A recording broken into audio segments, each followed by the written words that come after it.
মরণ পর্যন্ত এই অহংকার থাকবেই থাকবে।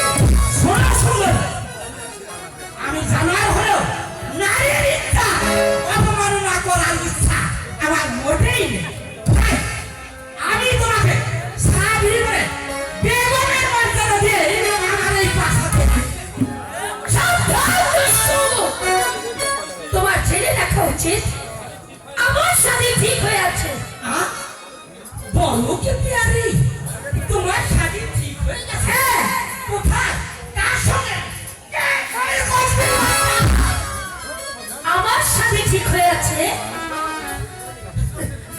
ওই চিত্রসেনের সঙ্গে। তোমার ওই চিত্রসেন, ওই সমস্ত গরিব ছোট লোকের ঘরে তোমার মতো সুন্দরকে মোটেই মানায় না প্যারি। ধনী আর গরিবের কোনো পার্থক্য নেই। তাই অর্থের নেশায় দেবতার ভোগে আমি শয়তানের হাতে কখনো ইজ্জত তুলে দিতে পারি না, পারবো না। এখনো ঠিক আছে, যদি আমার প্রস্তাবে রাজি না হও তাহলে আমি তোমাকে আমার হিরেনের ভাতি বানাবো। তারপরে কি এই কানারের পেছনে সহ্য করতে না পেরে সে স্বয়ং তোমাকে আমার কাছে অর্পণ করবে। শ্যামলে মরবে, তবু কর্মদাতা লম্পটের কাছে নিজের ইজ্জত কখনো ফিরিয়ে দেবে না।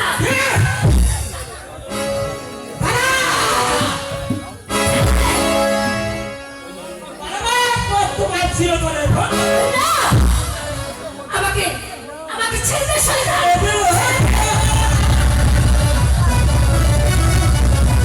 বাঁচাও! বাঁচাও! বাঁচাও!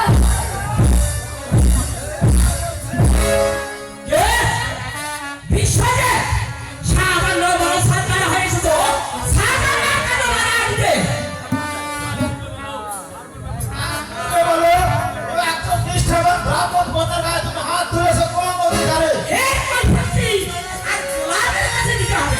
একজন গোলাম হলে আমি আর শয়তানের মৃত্যু দেব। হুঁশিয়ার কুত্তিকার বাচ্চা, যদি জানের মারা থাকে তাহলে ঘরে ফিরে যা, নইলে আমার সম্মুখে দাঁড়িয়ে আর আপনার আমাকে কাইতে বলে আমি তোকে জানের মায়া আমি শয়তানের গোড়ায় প্রবেশ করি। শয়তান দাদা, তুমি আমাকে এখান থেকে নিয়ে চলো না দাদা। এখানে থাকলে এই পশুটা আমাকে ছিঁড়ে ছিঁড়ে খাবে। ভয় করিস না বোন, এসেই যখন পড়েছে সতী সাধ্য মনের ইজ্জত রক্ষার্থে পয়সা করবে না হবে। ওরা কারো যখন গজিয়েছে তখন আর জানিয়ে ফিরে যেতে পারবি না দাদা। সেই ভয় বিশ্বজিৎ করে না শয়তান। আজ আমার সতী সাধ্য মনের গায়ে হাত তুলে তুই যে অপরাধ করেছিলিস সেই অন্যায়ের প্রতিশোধ দিতে আমার শানিত তরবারি তোর পক্ষে বসে দিয়ে প্রমাণ করে দেবো নারীর ধরনের শাস্তি কত ভয়ঙ্কর।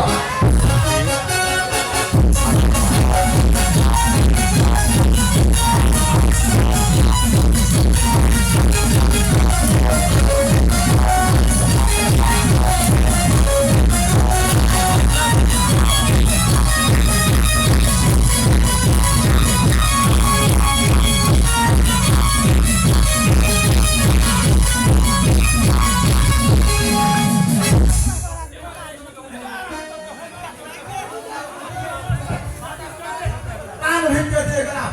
আশা করি আমার এই দরদার কথা চর্চিত দিন স্মরণ থাকবে। তাই চলো দাদা, তাই চলো। আজ তোর কাছে হেরে গেল এই সাজানো কালিকা তার সম্পর্কে ওঠা দূরে মানে বুঝতে পারবে কোথায় খালি তোর সতী তোরা মনে আমাদের কালীঘাট একের পর এক খালি পুরস্কার পাচ্ছে। জনগণের পিছু দিয়ে আমার বড় ভাই ইঞ্জিনিয়ার রেজাল্ট হোসেন আপনার অভিনয় মুক্ত হয়ে আপনাকে 500 টাকা উপহার দিয়েছে।